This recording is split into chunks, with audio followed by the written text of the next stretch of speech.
Bismillahirrahmanirrahim. Assalamualaikum warahmatullahi taala wabarakatuh.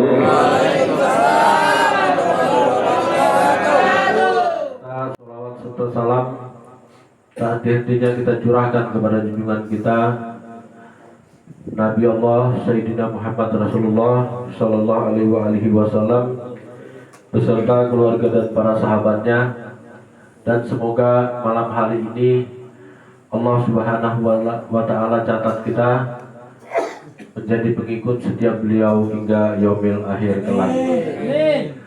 Jemaah yang dimuliakan Allah Subhanahu wa Ta'ala, kita melihat dunia ini, kadang kita mengatakan dunia ini semakin tua. Sebetulnya dunia tetap aja. Yang semakin tua itu kita, setiap tahun bertambah, setiap bulan bertambah, setiap jam bertambah. Apakah dengan bertambahnya usia kita, sudahkah kita mendidik anak-anak kita, keluarga kita, anak istri kita di jalannya Allah dan jalannya Rasulullah Sallallahu Alaihi Wasallam? Allah Subhanahu wa Ta'ala mengancam, ada ancaman Allah Subhanahu wa Ta'ala, ancaman sekalian mengingatkan kepada kita, yang mana kata Allah Subhanahu wa Ta'ala, ya ayyuhalladzina amanu qu anfusakum wa ahlikum nar. Dia tidak, Allah Subhanahu wa Ta'ala tidak menyerukan kepada orang-orang kafir, tapi Allah Subhanahu wa Ta'ala menyerukan kepada orang-orang yang beriman. Siapa orang-orang yang beriman? Entah dia rajin sholat, entah dia rajin puasa, entah dia tidak tahu puasa, tidak tahu sholat, tapi dia tetap dituntut Allah Subhanahu wa Ta'ala untuk menjaga ya ayyuhalladzina amanu qu anfusakum wa ahlikum nar. Jadi kata Allah, wahai orang-orang beriman, jagalah dirimu dan keluargamu dari api neraka. Ini diserukan kepada orang-orang yang beriman. Nah, selama ini kita sudah menjaga anak dan istri kita. Adakah anak-anak kita di rumah setelah sholat kita ajarkan, kita bawa baca Quran, atau kita ajarkan salawat? Satu orang anak kita kasih 10, kalau tidak bisa 110 kali salawat setiap habis maghrib. 5 anak kita dapat 50. Kalau dapat 100 satu orang 500.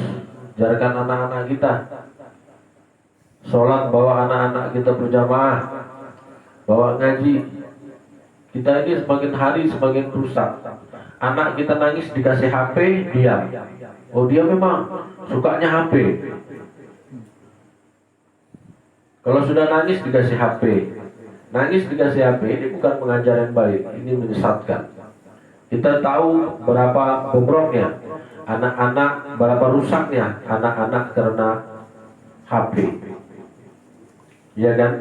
Tapi anak-anak kalau bisa begitu lahir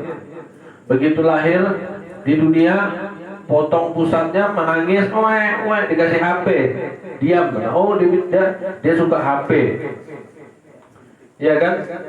Kadang anak-anak yang belum ngerti apa-apa itu disuruh pegang HP. Saya lihat, ya Allah, ini ke anak-anak orang-orang tua sekarang. Bukan diajak belajar bersalawat, bukan bersenandung apa segala, diajar menghafal apa, enggak.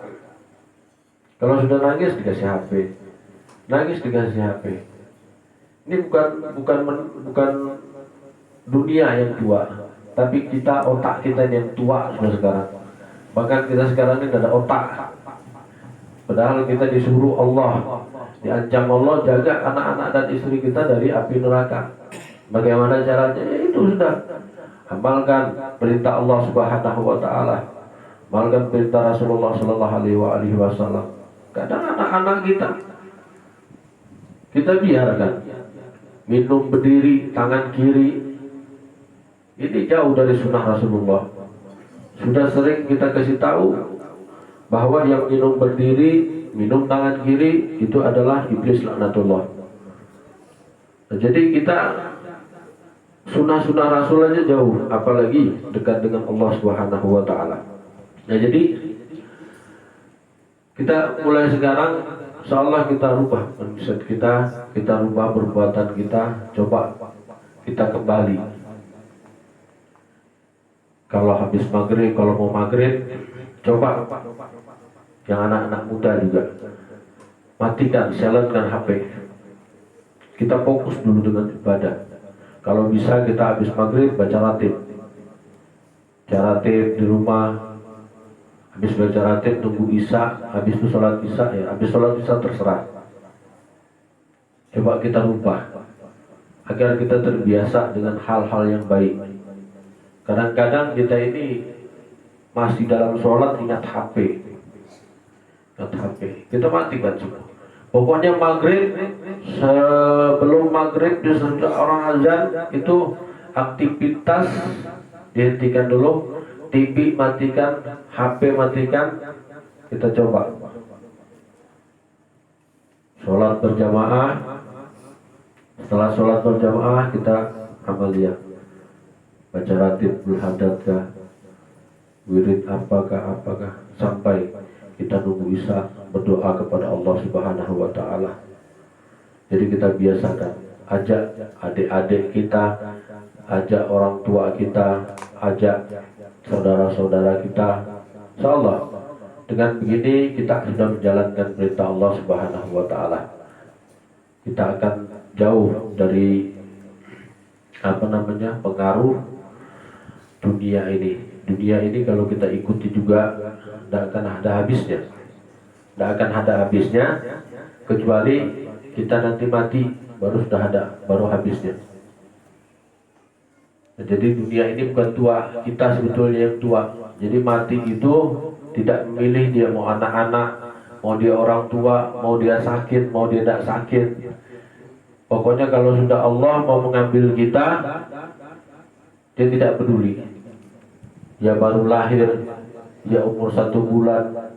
Pokoknya kalau sudah Allah Subhanahu wa taala mau mengambil kita, pasti kita akan menghadap Allah Subhanahu wa taala.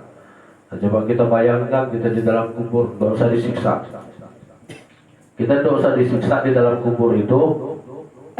Cuma kita tidur di atas papan, di atas kita papan dalam keadaan gelap.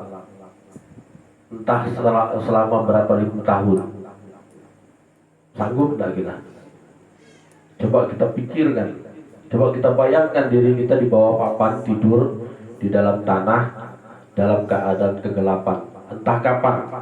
Entah 1000 tahun, entah 2000 tahun, entah 100.000 tahun, entah 1.000.000 tahun, nanti kiamat. Nanti kiamat baru kita dibangkitkan lagi. Tidak enak, kita tidur dalam rumah aja, dalam kamar aja dikurung, itu tidak enak. Apalagi di dalam kubur. Nah, jadi mumpung kita masih diberi Allah Subhanahu wa taala kesehatan, diberi Allah Subhanahu wa taala kesempatan, kita perbanyak amal ibadah kita perbanyak untuk menuju menghadap Allah Subhanahu wa taala. Mudah-mudahan